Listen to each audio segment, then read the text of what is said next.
Hello dear students. जैसा कि आप जानते हैं, हम इंग्लिश स्पीकिंग कोर्स के बारे में पढ़ रहे थे, जिसका lesson first before we start हमने कंप्लीट कर लिया था। आज हम बात करेंगे लेसन सेकंड, जिसका नाम है फ्यू बेसिक्स ऑफ इंग्लिश, यानी इंग्लिश के कुछ मूल बातें हैं जिसको हम पढ़ेंगे। जैसे कि सेंटेंसेस, यानी वाक्य क्या होते हैं, वाक्य कितने प्रकार के होते हैं।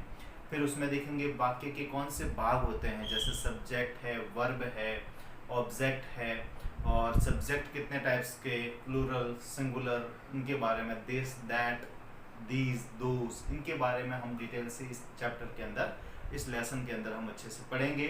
ठीक है ना। तो अब हम स्टार्ट करते हैं। सबसे पहले सेंटेंस। तो सेंटेंस किसे कहते हैं? किसी भी लैंग्वेज के अंदर, किसी भी भाषा के अंदर शब्दों का वह समूह, यानी कि ग्रुप ऑफ वर्ड्स, शब्दों का वह समूह जिसके द्वारा किसी भाव को पूर्ण रूप से व्यक्त किया जा सकता है, उसे हम वाक्य कहते हैं। यानी वाक्य पूर्ण भाव या पूर्ण संकेत को स्पष्ट कर देता है। इसकी सेंटेंस, सेंटेंस हिंदी में बोलते हैं वाक्य। क्या बोलते हैं? वाक्य। तो वाक्य क्या है, इसकी डेफिनेशन देखते हैं। Definition,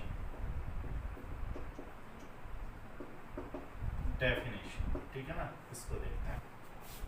the group of words to communicate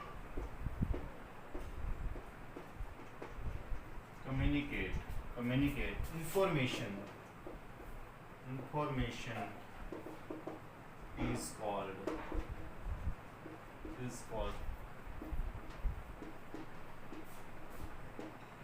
यानी वाक्य क्या है? तो वाक्य हम कहेंगे शब्दों का समूह जो संपूर्ण सूचना प्रदान करता है।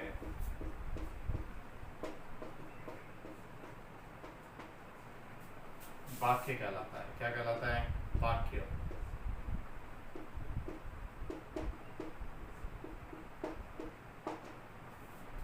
जैसे राम सो रहा है, इस वाक्य से हमें पता चलता है, ये जो शब्दों का समूह है, इससे हमें पता चल रहा है कि राम यानी कि जो कर्ता है वो सोने का काम कर रहा है, यानी कि कर्ता के बारे में कंप्लीट इंफॉर्मेशन हमें यहाँ पर प्राप्त हो रही है, इसलिए यह सेंटेंस होगा। अर्थात देखो, जैसे राम सो रहा है, राम क्या काम कर रहा है? सोने का। ये एक पूरा सेंटेंस है। जैसे राम इज स्लीपिंग, राम सो रहा है। तो ये क्या हो गया? एक सेंटेंस हो गया। अब हम बात करते हैं, सेंटेंस जो है उनका क्लासिफिकेशन दो टाइप से किया जाता है। सेंटेंस का जो पहला क्लासिफिकेशन है वो है सेंस और उनके मीनिंग के बेस्ड, यानी सेंस यानी उसमें भाव और अर्थ के आधार पर, यानी सेंस एंड मीनिंग के बेस पर सेंटेंस का क्लासिफिकेशन जो है वो चार पार्ट में किया। सबसे पहला है असर्टिव सेंटेंस या डिक्लेरेटिव सेंटेंस, यानी स्वीकारात्मक या कथात्मक वाक्य। दूसरा है इंटेरोगेटिव सेंटेंस, यानी प्रश्नवाचक वाक्य। तीसरा है एक्सक्लेमेटरी सेंटेंस, जो यानी कि विस्मयादि बोधक वाक्य होते हैं, जिसके बारे में हमने कल पढ़ा था। ठीक है ना। और हम बात करते हैं, जैसे कि इसमें है इम्पेरेटिव सेंटेंस, यानी आज्ञासूचक वाक्य। कौन से वाक्य? आज्ञासूचक वाक्य। तो इसके बारे में हम डिटेल से पढ़ते हैं। तो पहला क्लासिफिकेशन रहेगा सेंटेंस का। फर्स्ट क्लासिफिकेशन जो है वो इस टाइप से है। देखो,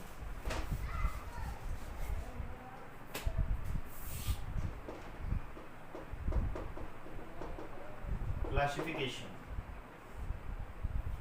फर्स्ट, इसके अकॉर्डिंग चार टाइप्स है। कितने टाइप्स? फोर टाइप्स के हैं। सेंटेंस जो है क्लासिफिकेशन फर्स्ट जो है उसके बेस पर फोर टाइप्स के हैं। ये क्लासिफिकेशन फर्स्ट जो है किस बेस पर है? तो हम कहेंगे ये है आपके सेंस एंड मीनिंग। सेंस का मतलब भाव मीनिंग का मतलब अर्थ, इसके आधार पर सेंटेंस 4 प्रकार के हैं। तो 4 में यानी 4 टाइप्स में सबसे पहला टाइप्स जो है, फर्स्ट टाइप, वो उसका नाम क्या है? तो उसका नाम है असर्टिव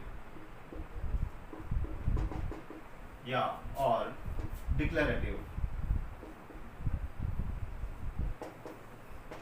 डिक्लेरेटिव सेंटेंस। असर्टिव को कहते हैं स्वीकारात्मक, ठीक है ना। और दूसरा है कथात्मक वाक्य। देखिए असर्टिव या डिक्लेरेटिव सेंटेंस ऐसे सेंटेंस होते हैं जिसमें कर्ता के बारे में यानी सब्जेक्ट के बारे में कुछ चीजें कही गई हो, यानी उसके बारे में इंफॉर्मेशन दी जाती है, यानी क्या कर रहा है, उसकी अवस्था क्या है। जैसे कि कोई राम बैठा है, राम एक अच्छा लड़का है, तो ये जो इंफॉर्मेशन राम के बारे में दी जा रही है, ये असर्टिव सेंटेंस या डिक्लेरेटिव सेंटेंस के अंदर आएगी। राम ने ब्लैक शर्ट पहना है, तो ये एक इंफॉर्मेशन दी गई है। तो सामान्य जो इंफॉर्मेशन कर्ता के बारे में, सब्जेक्ट के बारे में दी जाती है, वो आती है असर्टिव या डिक्लेरेटिव सेंटेंस के अंदर। दूसरी हम देखते हैं यहाँ पर, दूसरा जो है वो इंटरोगेटिव। क्या है? Interrogative sentence. तो इंट्रोगेटिव सेंटेंस सभी जानते हैं, इसको कहते हैं प्रश्नवाचक। क्या कहते हैं? प्रश्नवाचक वाक्य। प्रश्नवाचक वाक्य नाम से पता चल रहा है कि ऐसे वाक्य जिनके अंदर प्रश्न पूछा जाता है। जैसे कि आपका क्या नाम है, आप कहाँ जा रहे हैं, वह कौन था। तो ये जो है, ये जो वाक्य इस टाइप के होते हैं, उसमें जिसके बारे में प्रश्न किया जाता है, वे आते हैं प्रश्नवाचक यानी इंट्रोगेटिव सेंटेंस। जैसे हु आर यू, आप कौन हैं, what is your name, your name.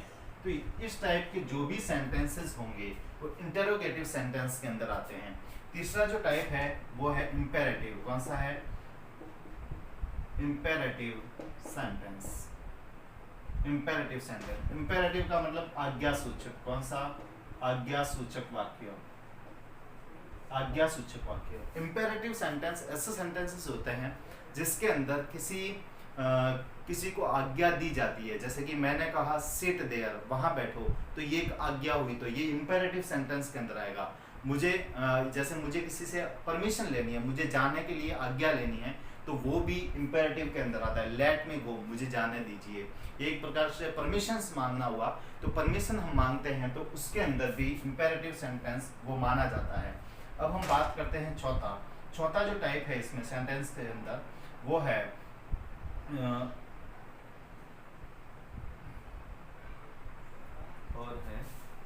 Exclamatory. चौथा जो टाइप है वो है एक्सक्लेमेटरी सेंटेंस।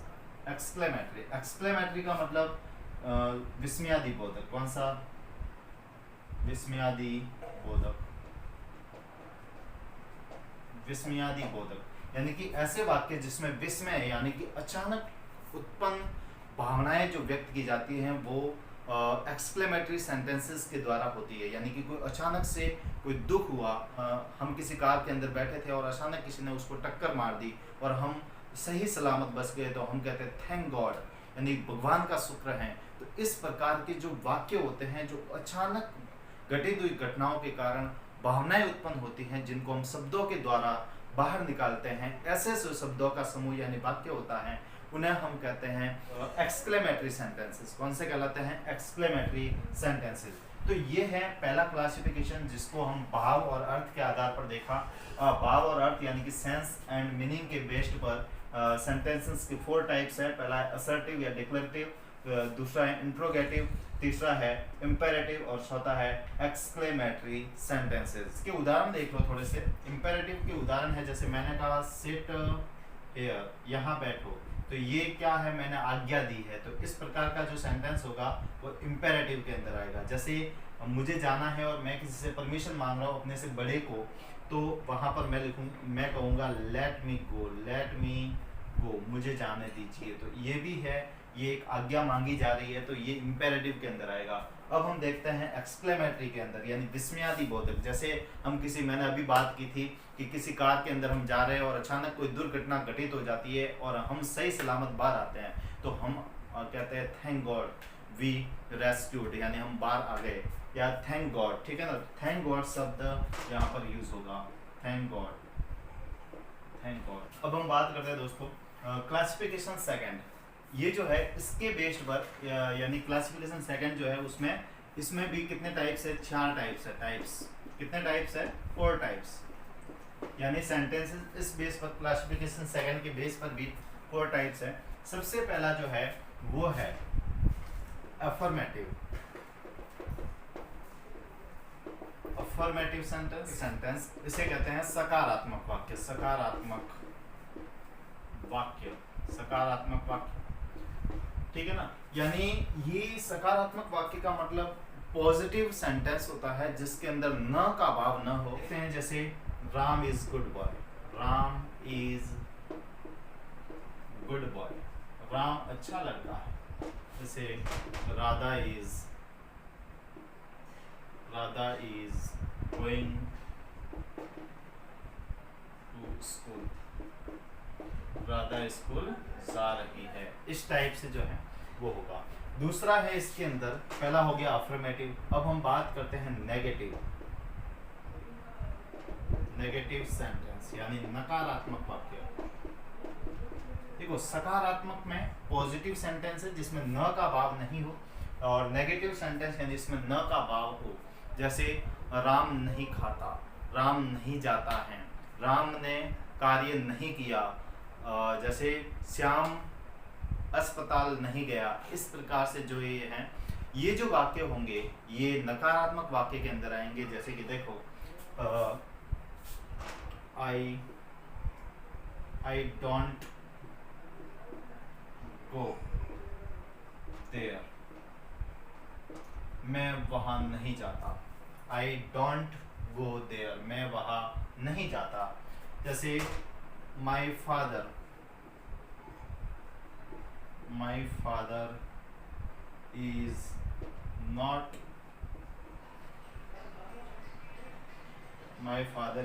a farmer। तीसरा जो टाइप है वो है इंटेरोगेटिव, तो वो उसके उस क्लासिफिकेशन के अंदर भी आता है और इसमें भी आता है। तो इसमें सिर्फ नाम लिखेंगे इंटेरोगेटिव,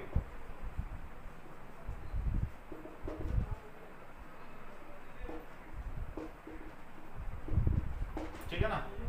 ये हम बात कर चुके। और चौथा जो टाइप है वो है इसके अंदर इंटेरोगेटिव नेगेटिव। कौन सा है, इंटेरोगेटिव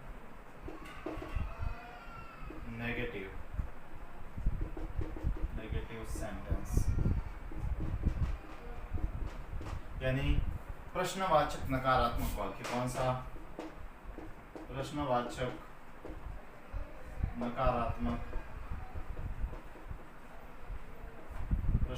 नकारात्मक वाक्य, यानी इसमें प्रश्न भी होता है और न का भाव भी होता है। ऐसा वाक्य जिसके अंदर प्रश्न भी है और न का भाव भी मौजूद है उसे हम कहते हैं इंटेरोगेटिव नेगेटिव सेंटेंस। और देखो उसका उदाहरण देखते हैं। जैसे मैंने कहा is Ram not going there, क्या राम वहां नहीं जा रहा है। इसका मतलब होता है क्या राम वहां नहीं जा रहा है। तो ये जो वाक्य है इसके अंदर क्वेश्चन मार्क भी है यानी प्रश्न भी है और नॉट यानी नहीं का भाव भी है, तो इसलिए ये इंटेरोगेटिव नेगेटिव के अंदर आएगा। हम कहते हैं जैसे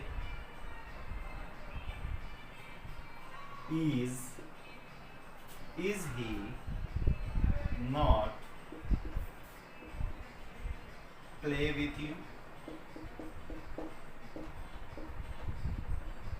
ये क्वेश्चन है। जैसे is he, क्या वह, is आगे आता है ना जब हेल्पिंग वर्ब जब सेंटेंस के स्टार्टिंग में आती है तो वो क्वेश्चन बन जाता है।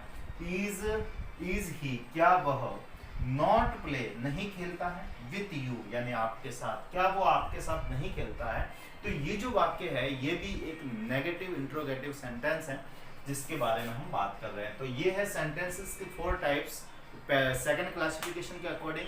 तो सेंटेंस के बारे में हमने टाइप्स देखे। अब हम बात करते हैं सेंटेंस के कौन कौन से पार्ट्स होते हैं, ठीक है ना, वो देखते हैं। तो सबसे पहली चीज सेंटेंस के यहाँ पर हम 3 पार्ट्स ही मुख्य रूप से देखेंगे। एक सेंटेंस के थ्रू हम कुछ समझते हैं, जैसे रमेश किताब पढ़ रहा है, किताब पढ़ रहा है।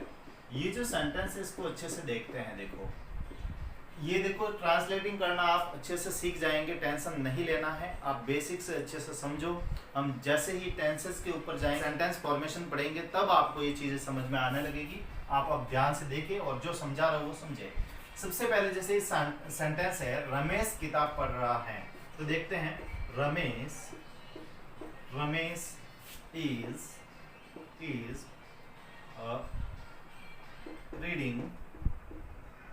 Reading book. रमेश किताब पढ़ रहा है, रमेश इज रीडिंग बुक, ठीक है, द बुक। अब इसमें हम देखते हैं रमेश किताब पढ़ रहा है, इसके अंदर अच्छे से देखते हैं। तो यहाँ पर रमेश जो है किताब को पढ़ने का काम करता है। तो किसी वाक्य के अंदर क्रिया को जो करने का काम करता है वह होता है हमारा सब्जेक्ट, यानी कि कर्ता। तो यहाँ पर सब्जेक्ट कौन है? यहाँ पर सब्जेक्ट है राम, ये रमेश क्या है? यहाँ पर सब्जेक्ट कौन है? रमेश, ठीक है ना। तो ये है हमारा सब्जेक्ट। फिर इज जो है, इज एक हेल्पिंग वर्ब है जिसको आगे हम देखते हैं।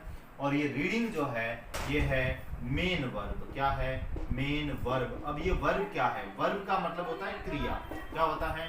क्रिया, ठीक है ना। और ये मेन वर्ब यानी मुख्य क्रिया है। ये क्या है? मुख्य क्रिया, यानी कि जो मुख्य क्रिया को कर्ता कार्य करने का काम करता है। जैसे रमेश बुक पढ़ रहा है, तो पढ़ना एक मुख्य क्रिया है जिसको रमेश कर रहा है। और यहाँ पर क्या पढ़ रहा है? तो बुक तो यहाँ पर ये होगा ऑब्जेक्ट। क्या होगा? ऑब्जेक्ट। तो ये होगा हमारा कर्म। क्या होगा? कर्म। तो इस टाइप से इसमें ध्यान देना है। और ये है हमारी हेल्पिंग वर्ब यानी सहायक क्रिया। हेल्पिंग वर्ब ये है सहायक क्रिया, सहायक क्रिया, ठीक है ना। इसको अच्छे से समझेंगे, ये है कर्ता। अब हम एक एक चीज को अच्छे से देखते हैं। तो किसी सेंटेंस के अंदर ये मुख्य रूप से ये चीजें होती हैं जिसको हम अच्छे से देखेंगे। तो सबसे पहली चीज है हमारे सब्जेक्ट। सबसे पहली चीज है सब्जेक्ट। सब्जेक्ट कर्ता, सबसे पहली बात है कर्ता। क्या है? कर्ता, सब्जेक्ट। तो सब्जेक्ट क्या है? तो सब्जेक्ट चीज ये है, किसी वाक्य में क्रिया को करने का जो कार्य करता है वह है सब्जेक्ट यानी कर्ता। क्या है? कर्ता। या किसी वाक्य के अंदर जिसके बारे में बताया जा रहा है वह होता है कर्ता यानी सब्जेक्ट। तो जैसे मैं कह रहा हूं Ram is a good boy. अब यहाँ पर कोई कार्य नहीं कर रहा है, राम कोई कार्य नहीं कर रहा है, उसके बारे में बताया गया है। तो जिस वाक्य के अंदर जिसके बारे में कुछ बताया गया हो या जो वाक्य के अंदर जो कार्य कर रहा है यानी क्रिया को जो करने का काम कर रहा है उसे हम कर्ता कहते हैं। तो यहाँ पर किसके बारे में बताया गया? राम के बारे में, इसलिए ये सब्जेक्ट है। क्या है? सब्जेक्ट। इसी प्रकार से मैं कहता हूँ प्रवीण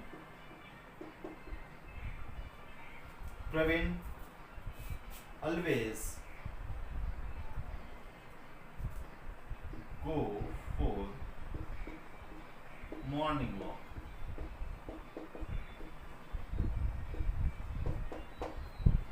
देखो जैसे Praveen always goes for morning walk। Praveen हमेशा मॉर्निंग वॉक के लिए जाता है। तो ये जो वाक्य है ना, ये वाक्य इसमें कौन जाता है? प्रवीण। जाने का काम कौन कर रहा है? प्रवीण।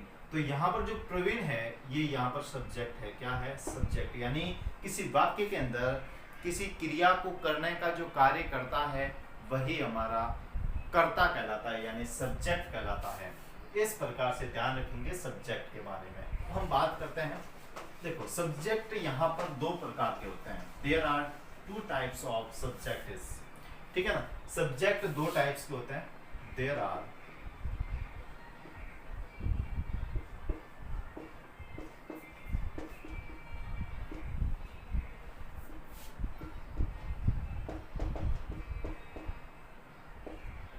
फर्स्ट है, यहाँ पर फर्स्ट टाइप है वो है सिंगुलर, एक वचन सब्जेक्ट, ठीक है ना। दूसरा है यहाँ पर प्लूरल, यानी बहुवचन, ठीक है ना। तो सब्जेक्ट दो टाइप्स के होते हैं, सिंगुलर और प्लूरल। देखते हैं कौन कौन से सिंगुलर में आएंगे, कौन कौन से प्लूरल में आएंगे। सिंगुलर और प्लूरल, देखो सिंगुलर में कौन कौन से, जैसे मैंने कहा राम, तो राम अकेला है, सिंगुलर आएगा। जैसे मैंने कहा क्या कहा कार, तो कार यहाँ पर क्या है, तो कार भी एक सिंगुलर है। जैसे मैंने कहा पेन, तो पेन एक क्या है, सिंगुलर है। जैसे मैंने कहा ही मतलब वह, ठीक है ना। सी और फीमेल, ये तो फीमेल के लिए, ये मेल के लिए, तो ही दोनों का अर्थ होता है वह, क्या होता है वह। और ये क्या है, सिंगुलर सब्जेक्ट। मैंने कहा इट, यह, दिस और दैट, ये जो है ना, ये सभी सिंगुलर के अंदर आते हैं। किसके अंदर आते हैं, सिंगुलर के अंदर। अब हम देखते हैं, जैसे मैंने कहा राम एंड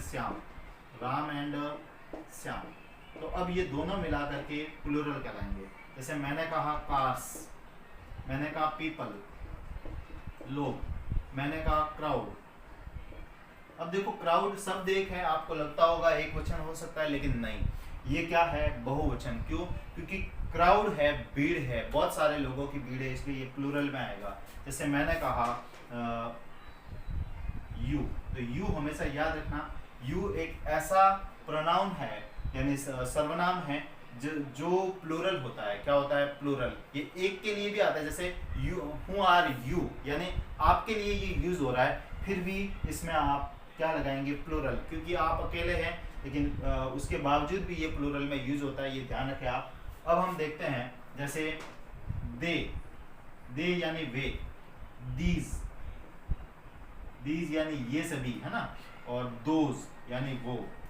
तो यहाँ पर देखो, ये जो मैंने लिखे हैं, ये आप अच्छे से देखना। जैसे राम है, राम अकेला है, कार अकेली है, ठीक है ना, ये अकेली चीजें हैं, ये सिंगुलर है, और ये सारे प्लूरल है।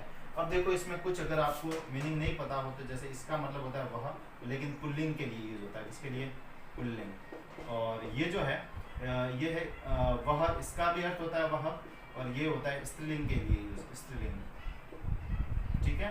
और ये इट यानी ये वह, और निर्जीव वस्तुओं के लिए यूज होता है। अब हम बात करते हैं, जैसे कार्स आप जानते हैं, पीपल यानी पीपल का मतलब होता है लोग, क्या होता है, लोग। और क्राउड का मतलब होता है भीड़। और ये आप जानते हैं, यू मतलब आप, तुम। और दे यानी वे, दीज यानी ये बहुत सारी वस्तुएं जो पास में पड़ी हैं, उसके लिए हम दिस यूज नहीं करते हैं, वहां पर दीज यूज करते हैं।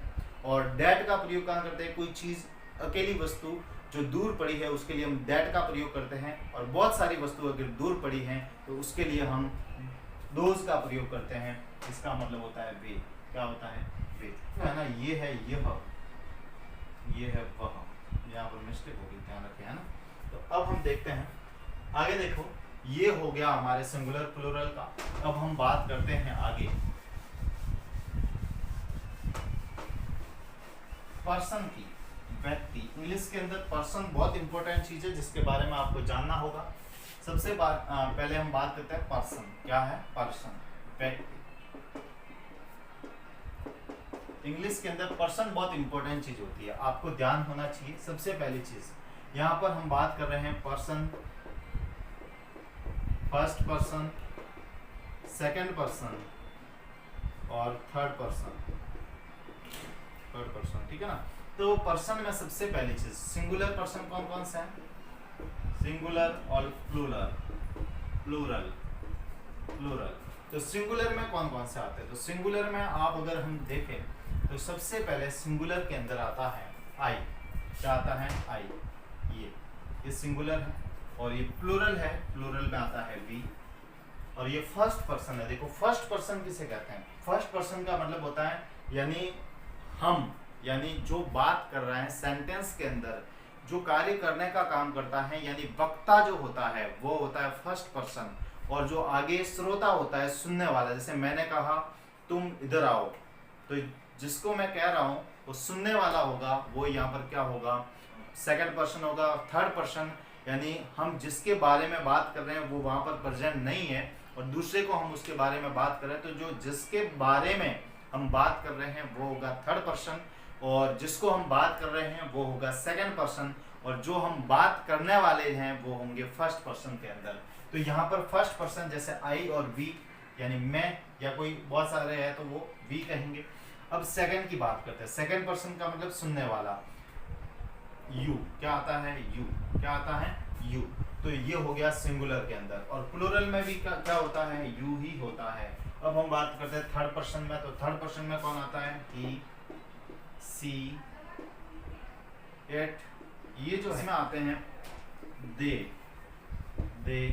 दीज, ठीक है ना, और दोस, इस टाइप से, दिस, दैट,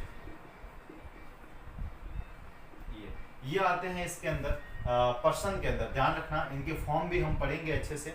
अब देखो ये तो आपको समझ में आ गया होगा, लेकिन इसमें इसके मीनिंग भी समझो। आई का मतलब होता है मैं, वी का मतलब हम, और यू का मतलब आप, और इसका मतलब भी आप, है ना। और ये होते हैं वह, इसका मतलब क्या होता है, वह। ये तो आप जानते हैं पुल्लिंग के लिए, ये स्त्रीलिंग के लिए। और इट का मतलब यह, दिस का मतलब भी यह होता है, ठीक है ना। ये सजीव निर्जीव दोनों के लिए यूज होता है, ये निर्जीव चीजों के लिए यूज होता है। और दैट यानी इसका मतलब होता है वह। ये पास की वस्तु के लिए, ये दूर की वस्तु के लिए। अब यहाँ पर देखते हैं दे यानी वे, बहुत सारे लोग हैं उनके बारे में। दीज यानी ये, लेकिन बहुत सारी वस्तुओं के बारे में। दोज यानी वे, बहुत सारी वस्तुओं के बारे में, ठीक है ना। तो यहाँ पर ये चीजें हैं जिनके पर्सन है, इनको आप अच्छे से देख ले। अब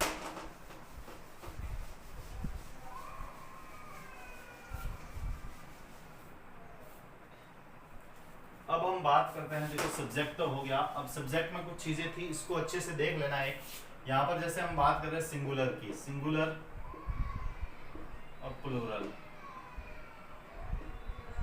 देखो यहाँ पर हम मुख्य रूप से बात कर रहे हैं this, that, these and those, इनको समझते हैं। देखो तो यहाँ पर नियर यानी पास की वस्तु है, ठीक है ना, नियर। और एक है फार, फार का मतलब दूर की वस्तु है। तो देखो नियर यानी पास की जो वस्तुएं हैं उसके लिए हम क्या यूज करते हैं, तो उसके लिए हम यूज करते हैं दिस। क्या यूज करते हैं, दिस। और फार या दूर की वस्तु के लिए हम यूज करते हैं दैट। यह इसका मीनिंग होता है, यह इसका मतलब होता है वह। अब हम बात करते हैं बहुत सारी वस्तु अगर हमारे पास में पड़ी है तो उसके लिए हम यूज करेंगे दीज, ये, ठीक है ना। और एक होता है दोज यानी वे वस्तु, यानी बहुत सारी वस्तुएं जो दूर पड़ी हैं उसके लिए हम दोज यूज करते हैं। अब हम बात करते हैं वर्ब के बारे में। इसके बारे में वर्ब यानी क्रिया, ठीक है ना। तो देखो वर्ब,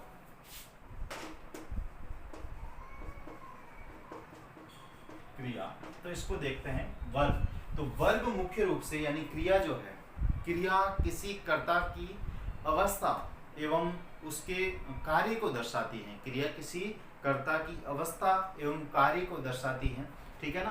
तो ये होती है क्रिया। क्रिया के अंदर हम देखते हैं तो क्रिया मुख्य रूप से दो टाइप्स की होती है। कितने टाइप्स की, दो टाइप्स की। तो यहाँ पर फर्स्ट टाइप है हेल्पिंग वर्ब। कौन सी, हेल्पिंग वर्ब, जिसे हम कहते हैं सहायक क्रिया। क्या कहते हैं, सहायक क्रिया, सहायक क्रिया। और दूसरी होती है, दूसरी है मेन वर्ब। क्या होती है, मेन वर्ब, जिसे हम कहते हैं मुख्य क्रिया। क्या कहते हैं, मुख्य क्रिया। इस टाइप से ये होती है हमारी मेन वर्ब और हेल्पिंग वर्ब। अब हम बात करते हैं सबसे पहले हेल्पिंग वर्ब की। हम बात करते हैं हेल्पिंग वर्ब, जिसे हम कहते हैं सहायक क्रिया। क्या कहते हैं, सहायक क्रिया। यानी किसी वाक्य के अंदर की वे क्रियाएं जो मुख्य क्रिया की सहायता करती हैं, यानी उसकी अवस्था, समय आदि को बताने में बहुत बड़ी भूमिका रहती है, सहायक क्रियाओं की, ठीक है ना, तो वो होती है सहायक क्रिया।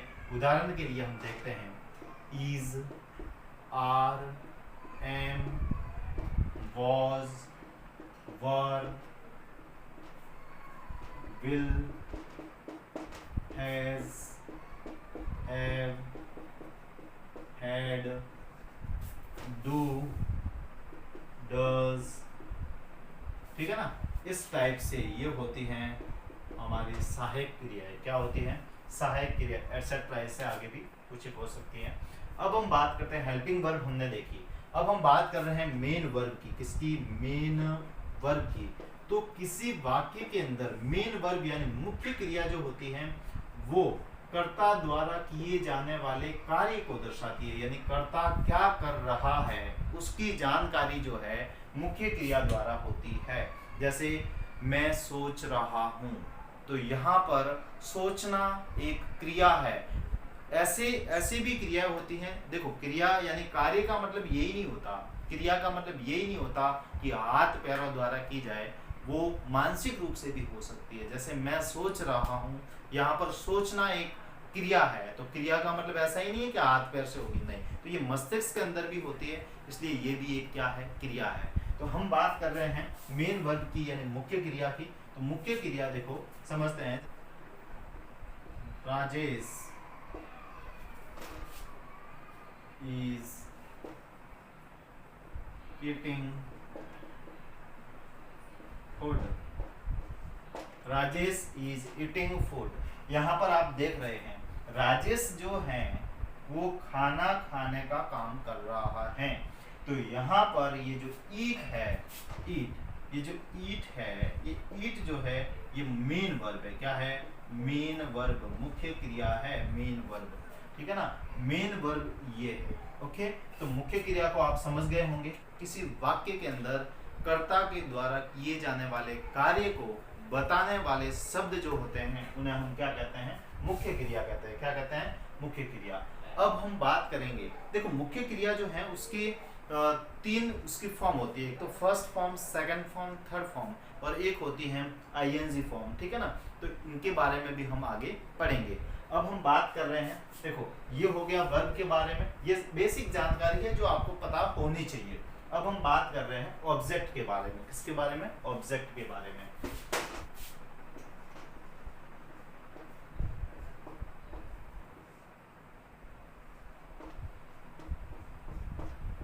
देखो अब हम बात करते हैं ऑब्जेक्ट के बारे में। ऑब्जेक्ट क्या है इसके अंदर? देखो ऑब्जेक्ट क्या होता है? किसी वाक्य के अंदर, किसी वाक्य के अंदर कर्ता द्वारा किए जाने वाले कार्य अथवा अवस्था का प्रभाव जिस पर पड़ता है उसे हम कर्म कहते हैं। यानी कर्ता जो कार्य कर रहा है या कर्ता की जो स्थिति है उसका प्रभाव जिन शब्दों पर पड़ता है उसे हम कहते हैं कर्म, यानी कि ऑब्जेक्ट। जैसे प्रवीण खाना खा रहा है, खाना खा रहा है। तो ये जो वाक्य है ना इसके अंदर आप ध्यान दें। देखो प्रवीण इज ईटिंग फूड, ठीक है। अब यहां पर आप देखो प्रवीण है वो खाने की क्रिया को कर रहा है, यानी खाना खाने का काम प्रवीण कर रहा है। ईटिंग ये बता रहा है कि क्या क्रिया हो रही है, क्या कार्य हो रहा है, तो ये मुख्य क्रिया है। और इसमें कर्ता खाना खा रहा है, क्या खा रहा है? खाना। तो यहाँ पर ये जो है ना फूड यानी खाना, ये यहाँ पर क्या होगा? ऑब्जेक्ट। क्या होगा? ऑब्जेक्ट। यानी क्रिया किस पर हो रही है? खाने पर, यानी खाने को खाया जा रहा है। तो ये जो है शब्द फूड, ये होगा हमारा ऑब्जेक्ट। तो अब हम बात करते हैं difference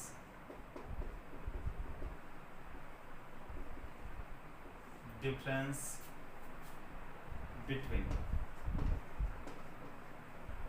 living and non living, ठीक है ना। तो लिविंग और नॉन लिविंग के बीच में डिफरेंस को अच्छे से देखते हैं, अंतर क्या है। तो देखो लिविंग का मतलब सजीव, और नॉन लिविंग का मतलब निर्जीव।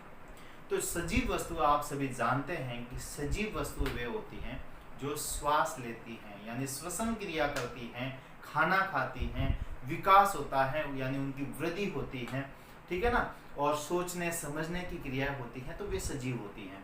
और निर्जीव चीज़ों में ये सारी क्रियाएं नहीं होती हैं, वे नॉन लिविंग बीइंग कहलाती हैं। तो जैसे कि मैंने कहा ये मानकर, तो ये खाना नहीं खाएगा, श्वास नहीं लेगा या फिर इसमें वृद्धि और विकास नहीं होगा। लेकिन मैं एक पेड़ की बात करूं तो पेड़ के अंदर श्वसन भी होता है, उसमें फीडिंग भी होती है यानी वो भोजन भी करता है, उसमें उत्सर्जन भी होता है, ये सारी क्रियाएं सजीवों के अंदर होती हैं, ठीक है ना। तो इसको हम समझते हैं। तो लिविंग बीइंग में कौन कौन सी चीजें होती है? तो लिविंग जो होते हैं, लिविंग यानी सजीव, कौन? सजीव। तो सजीव जो है ना, तो सजीव में कौन कौन सी क्रिया होती है वो देखो। ये चीज हम देखते हैं, फीडिंग, फीडिंग यानी भोजन ग्रहण करना।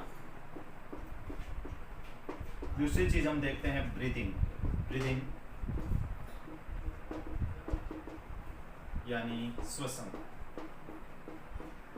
तीसरी चीज देखते हैं एक्सक्रेशन, ठीक है ना, यानी हम कहते हैं उत्सर्जन। क्या कहते हैं? उत्सर्जन। चौथी चीज हम देखते हैं तो वो है विकास। और पांचवी चीज है वो है यहाँ पर रिप्रोडक्शन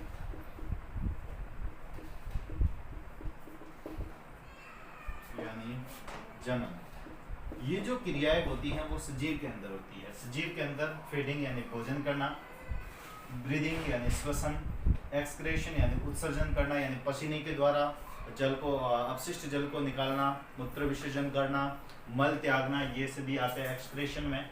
ग्रोथ यानी विकास और रिप्रोडक्शन यानी जनन, इसके द्वारा अपने जैसी नई संतति का विकास होता है। तो इस टाइप से ये होता है लिविंग के अंदर, और नॉन लिविंग में ये सारी क्रियाएं नहीं होती है, ठीक है ना। वो आएंगे सभी के सभी नॉन लिविंग के अंदर। जिनमें ये क्रियाएं नहीं होंगी वो किस में आएंगे? नॉन लिविंग के अंदर। आप ध्यान रखिए, लिविंग के एग्जाम्पल देख लेना। एग्जाम्पल के अंदर जैसे सभी पेड़ पौधे इसमें आते हैं, पेड़ पौधे, ट्रीज एंड प्लांट्स, ठीक है ना, ह्यूमंस, ठीक है, और जितने भी एनिमल्स है, एनिमल्स, बर्ड्स,